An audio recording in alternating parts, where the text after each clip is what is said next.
안녕하세요. 애플입니다. 오늘은 볼륨 프로파일에 대해서 알아보도록 할게요.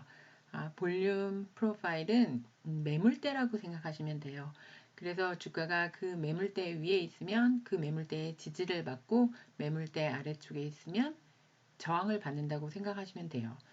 또 매물대라는 거는 이렇게 캔들들이 많이 모여 있는 자리, 이런 자리들을 먼저 마크를 이렇게 해볼게요. 여기도 여기 겹치는 자리 있죠? 여기도 보면 여기가 주가가 몰려 있고 이 부분에 주가가 몰려 있어요. 이 상태에서 볼륨 프로파일을 켜볼게요. 이 그려진 라인 자체는 쫓아가진 않거든요. 근데 호리젠탈 라인이니까 아마 대충 마크는 될 것 같아요. 그래서 여기 플라스크를 누르고 플라스크를 누른 다음에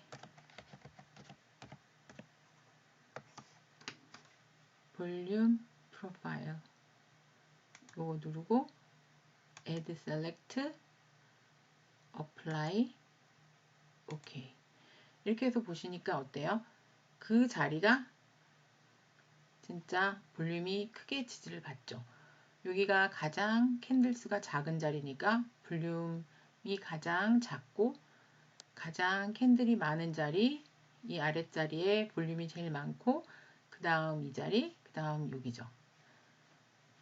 너무 간단하죠. 이거를 먼저 생각하시면 그 다음에 이제 이걸 그러면 어떻게 활용할 건가. 아까 설명드릴 때 이런 매물대가 있으면 주가가 그 위쪽에 있으면 지지를 받고 아래쪽에 있으면 저항을 받는다고 했죠.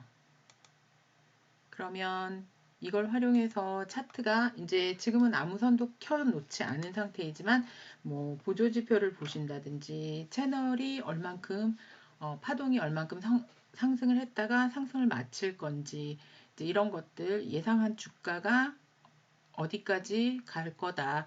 그 다음에 어디서부터는 다시 눌림이 있을 거다. 이제 이런 예상이 될 때 그럼 어디까지의 폭 이런 것들을 생각하실 때 이 볼륨 프로파일에서 도움을 받을 수 있어요.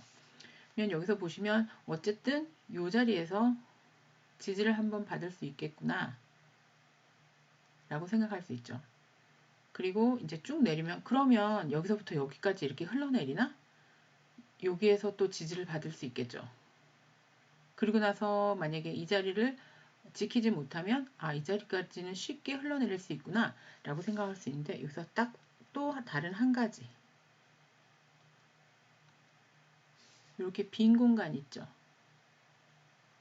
여기 희한하게 요 앞에서 서요. 여기까지 요 선까지 내리지 않고 이 여기에서 지금 올라간 게 이게 뭐 감마 스케줄 올라간 거죠. 이걸 지킬 거면 여기에서 지지를 받아요. 근데 만약에 요거를 여기까지 필을 했다. 요까지 다. 그러면 여기에 올라간 이 상승분의 모멘텀은 끝났다고 봐야겠구나. 그러면 새로 어떻게 해서 이 차트가 운영될지는 모르겠지만 어쨌든 이 감마 스케줄로 인해서 올라간 포모는 끝났구나 라고 생각하고 다시 차트를 다른 생각으로 봐야 해요. 그러면 이제 그 다음 지지는 여기 있겠죠. 여기에 이제 지지가 있어요. 그러면 주가가 만약에 뭐 항상 절대적인 건 아니지만 이제 이걸 이 보조지표를 볼 때 이렇게 해서 만약에 지지받고 클러스터가 있어서 이렇게 내렸어요. 그래서 여기서 지지를 받고 올랐는데 이제 이평선이라면 어떤 것에 대해서 여기서 다시 저항을 받고 눌리는 모양이 생겼다. 이 차트가 그렇게 간다는 게 아니라 지금 설명을 그렇게 드리는 거예요. 그러면 여기에서 지지를 한번 받을 수 있지만 여기는 굉장히 폭이 작죠. 폭이 작지만 이 위쪽보다는 지지가 많아요. 근데 여기에서 이제 요 지지를 털고 내려오면 여기까지는 쉽게 내릴 수 있는 이런 모양이 되죠. 요럴 때 어떤 이게 이제 만약에 그 날짜가 언제이냐에 따라서도 달라요. 만약에 우리가 목요일이다. 목요일에 여기서 이렇게 끝났다. 그래서 그러니까 수요일 날 종가에 이렇게 끝났다. 목요일 날 아침에 올라갔어. 근데 그날이 그 다음날에 어떤 이벤트가 있거나 뭐 해서 뭐 악재라든지 어쩌면 주가가 내릴 수 있다든지 그런 모멘텀이 형성이 되면 갭 락을 시켜서 여기서 시가에 지지받고 이렇게 올라가는 이런 일들이 있어요. 그러니까 이게 이렇게 빈 공간들이 볼륨이 없이 여기는 지금 여기 볼륨을 한번 쌓아줬잖아요. 그런데 볼륨이 없이 올라간 이런 빈 공간들 있죠. 요런 데는 갭락이 가능해요. 갭다운을 할 수 있는 찬스가 있어요. 그러니까 그날 종가가 어디서 끝났는가 그리고 그때 모멘텀이 어떤가 이제 이런 걸 주의해서 볼 때 여기서도 만약 여기서 딱 끝내놨어. 이 자리에서 그랬는데 이게 이제 뭐 어느 날짜냐 그 다음에 이제 뭐 시황적인 어떤 영향이 있긴 있어요. 근데 요 정도 지금 볼륨 벽이 있지만 요 정도 볼륨 같은 경우에는 이런 매물대 같은 경우에는 얼마든지 뉴스로 갭락시켜서 끌어내릴 수 있어요. 그래서 뭐 갭락을 여기까지도 이만큼의 갭락 이 정도 갭락도 가능해요. 그러니까 이거는 어떤 재료가 있긴 있어야 돼요. 왜냐면 코비드 때 차트를 만약에 지켜보셨던 분들은 아마 기억이 날 거예요. 굉장히 막 갭락을 엄청나게 하면서 왔었잖아요. 이게 이제 코비드 드랍이고 그 다음에 반등한 모양이었어요. 이때 이렇게 여기 내리고 그 다음에 여기까지 뺀 다음에 이만큼을 갭락을 해서 여기서 지지를 받았어요. 지지를 받고 지금은 여기에 이제 볼륨이 쌓여서 보이는 모습이지만 그러면 이 부분도 빼고 같이 한번 볼게요. 보통 이렇게 되어 있으면 여기가 지지로 보이잖아요. 이 부분이 지지로 보인단 말이에요. 그런데 이제 코비드 클러스터가 딱 터지니까 그러니까 어떤 재료가 딱 터지니까 이거를 전부 그냥 그대로 갭락으로 뚫고 그 다음날 230인가? 여기 그 다음날 지지가 여기였던 거예요. 여기까지 떨어졌다가 반등하다가 그대로 쭉 밀고 떨어졌어요. 쭉 밀고 떨어져서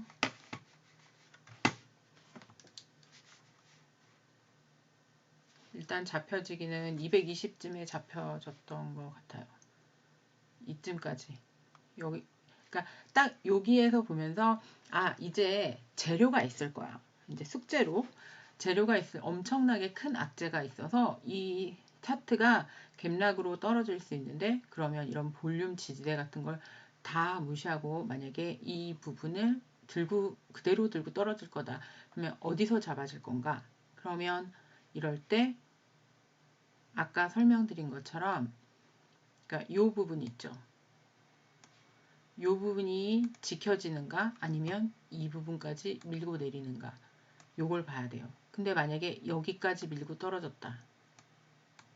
그러면 여지까지 있던 모든 어떤 모멘텀은 다 이 위에 부분의 모멘텀은 다 까먹어 버렸다. 이렇게 해석할 수가 있어요. 그러면 그 다음에 어떤 일이 일어났는지 또 같이 볼게요. 그 다음날 이 갭락으로 훅 밀어내려서 여기 위에 있었던 이 상승분에 대한 모든 호재를 전부 다 그냥 없애버렸어요. 없애버리고 여기 있던 갭이 있는 부분, 그러니까 이 매물대가 있는 이 밑에 부분까지 아까 말씀드린 이 상승분에 대한 그러한 모멘텀을 다 없애버리고 여기까지 이제 갭락을 했어요. 갭락을 하고 반등, 여기서 시작했죠. 반등을 하려고 했는데 원래 이렇게 많이 떨어지면 기술적으로 반등하잖아요. 근데 반등을 얼마 하지 못하고 그대로 밀고 여기까지 떨어졌어요. 그러니까 이미 이 부분, 이 앞전 날에 이 부분에 대한 거, 여기에서 굉장히 많은 매수세가 들어왔었어요. 그래서 도지를 띄웠다가 그 다음날 이날 들어온 모든 물량까지 다 들고 길게 음봉을 털고 내려갔어요. 그러니까 이 설명을 왜 드리냐면요. 그러니까 매물대를 볼 때, 그러니까 참고해서 보는 것들이 이렇게 해서 볼륨이 쌓인 이 부분, 지금 여기에 이렇게 올라온 이 상승 파동을 가지고 있는 이 모멘텀을 어디서 끊어주느냐.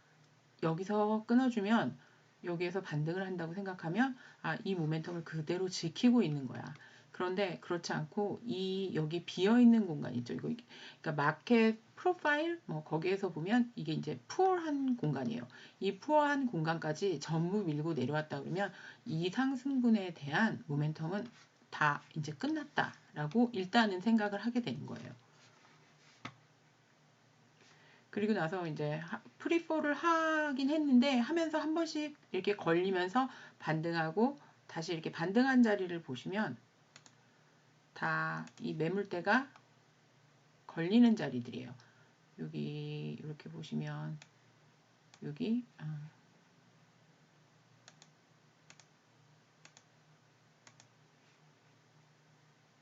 여기 제일 가격대가 많이 겹치는 부분, 이 부분 여기에서 반등 더 이상 하지 못하고 다시 밀고 내려오다가 이제 뭐 이렇게 걸려서 밀고 내려오다가 최종적으로 이제 여기에서 하락을 마감하고 다시 반등하기 시작했어요. 근데 반등했는데 여기에서 쌓인 부분, 이 부분의 볼륨을 굉장히 쉽게 하나, 둘, 셋, 넷 캔들 4개만에 여기까지 끌어올렸어요. 여기까지 끌어올렸지만 그 다음에 이제 또 어떻게 될지 모르는 거잖아요. 그리고 그러면 그 다음에 또 무슨 일이 일어났는지 볼게요. 그 다음에는 살짝 밀려주고 하지만 여기서 이제 여기에서 많이 들어온 이 거래량 볼륨을 딛고 이렇게 올라서서 계속 이제 V자 반등을 했어요. 근데 이거는 1960년인가? 뭐 그때 이후로 처음이라고 하더라고요. 이렇게 장이 한 번에 이 하락한 부분에 50% 이상까지 왔을 때 이때 이제 다시 내려갈 거다. 이런 추측을 하는 사람들이 많았어요. 그리고 사실은 여기에서 다시 딥을 줄 거라고 더블 딥이 올 거라고 생각하는 사람들도 많았어요. 그러니까 예측을 할 때 여기에서 이렇게 반등했다가 여기에서 시그널이 안 좋았잖아요. 캔들 시그널이. 이게 다시 이 발음을 뚫는지 안 뚫는지 봐야 될 거다라고 예측을 한 사람들이 있었어요. 그리고 나서 그걸 뒤집어 엎고 계속 반등을 했어요.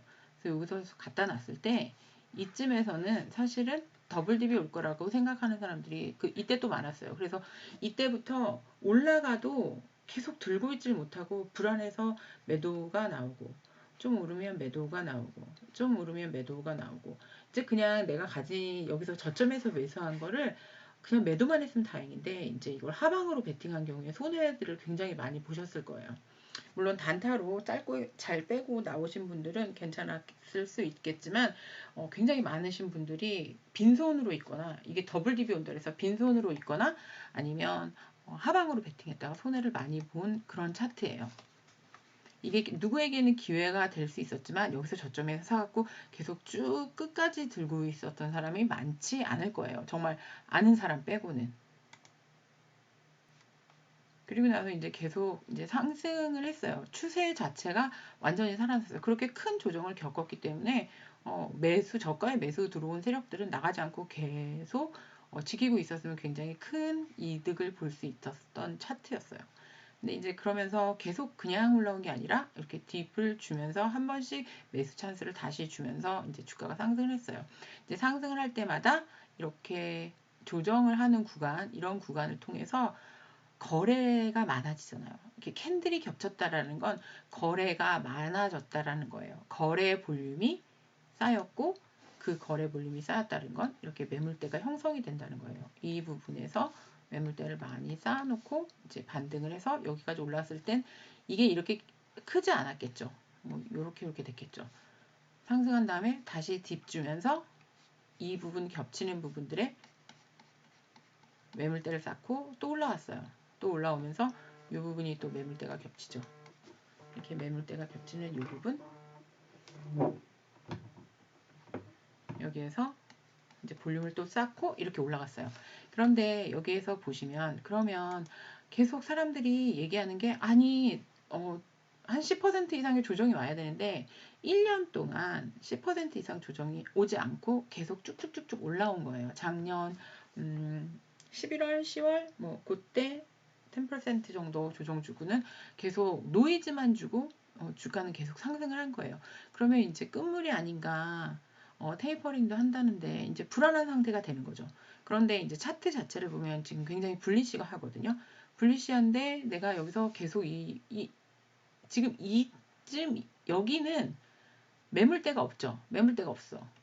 물린 사람이 없는 차트가 된 거예요. 그러면 이제 익절하는 물량이 나오면서 밀렸다가 반등하고, 혹시 털고 내려오면 이제 또 여기서 이쯤에서 다시 반등했다가 뭐 내리려면 이제 내림폭을 어디까지 봐야 되나, 이제 이런 걸 볼 때 볼륨 프로파일이 도움이 돼요.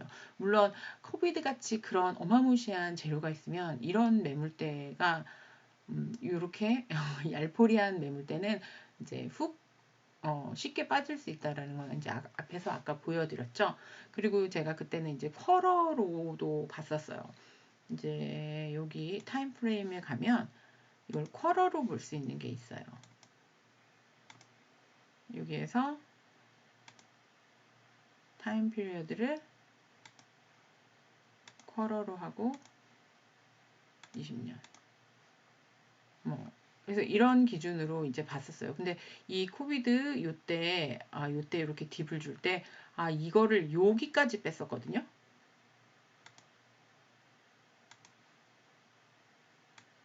요 라인까지 뺐잖아요. 근데 그때 더블 딥이 올 거라고 생각한 사람들은 이 주가가 밀려서 이 부분까지 밀릴 수 있다라고 생각을 하고 있었어요.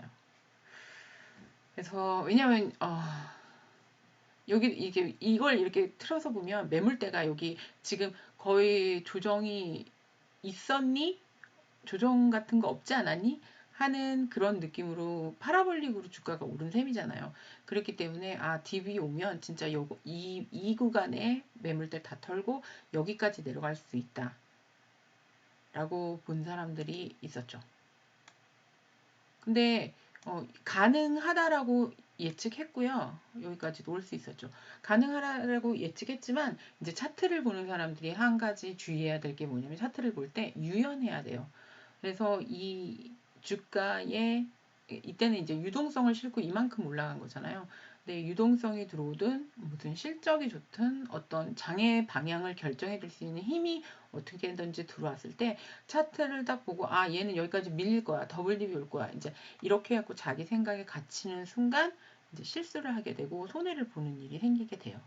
물론 이렇게 윅을 달고 이런 시그널을 줬을 때 아주 큰 흐름으로 보면 이게 굉장히 불안해 보이는 차트로 보일 수도 있거든요. 그러니까 매물대가 이렇게 밑에 있고 여기는 지금 너무 살포리하게 뜨고 올라온 거 아닌가?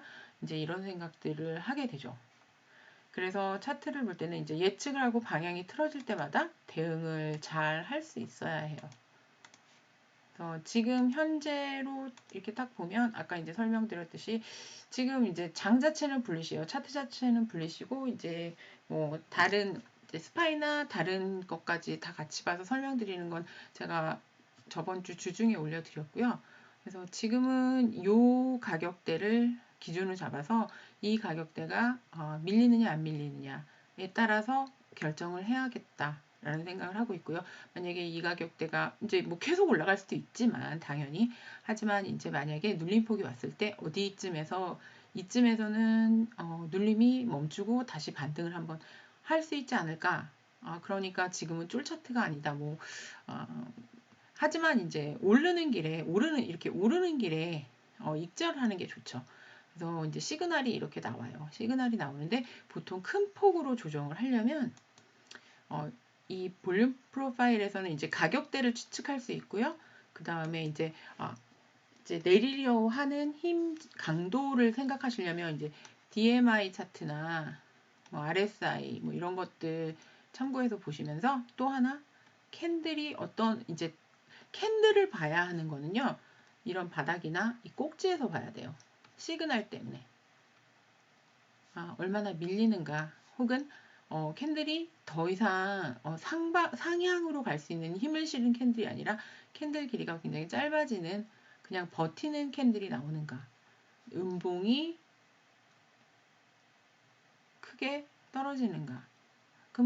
음봉이 크게 떨어졌을 때 지지를 받을 수 있는 자리인가. 근데 여기에다 딱 갖다 대면 어머 여기 쉽게 내릴 수 있는 자리야 라고 예측을 하는 반면에 이거를 깨지 않으면 여기서 올라가는 감마 스퀴즈의 모멘텀이 죽지 않았다. 이제 이런 해석들을 같이 할 수 있는 거예요. 물론 이게 이건 일봉이고요. 뭐 4시간 차트로 그러니까 스윙 모멘텀을 보는 거죠. 3, 4일에서 일주일 정도 구간에 이 차트가 돌렸는지 하방인지 상방인지 이제 이런 것들을 예측할 수 있는 시간 프레임을 바꿔가면서도 이제 볼 수 있어요. 그래서 이게 굉장히 유용한 차트고요. 그리고 이 볼륨 프로파일 자체를 켜놓지 않은 상태에서도 매물대를 찾을 수 있어요. 아까 설명드렸던 것처럼 거래가 많았던 자리를 찾아내면 돼요. 거래가 많았던 자리를 찾아내면 여기까지는 찾을 필요 없겠죠.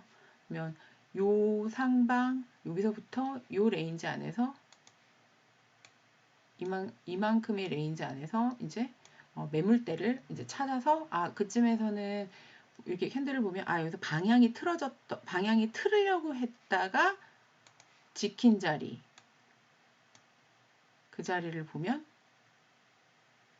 여기가 우연히 생긴 게 아니라 이 앞에 만들어 놓은 이런 자리가 있기 때문에 이런 자리가 오는 거거든요. 여기는 그러면 여기가 되겠죠. 그러면 얘가 올랐다 내렸다 뭐 하면서 여기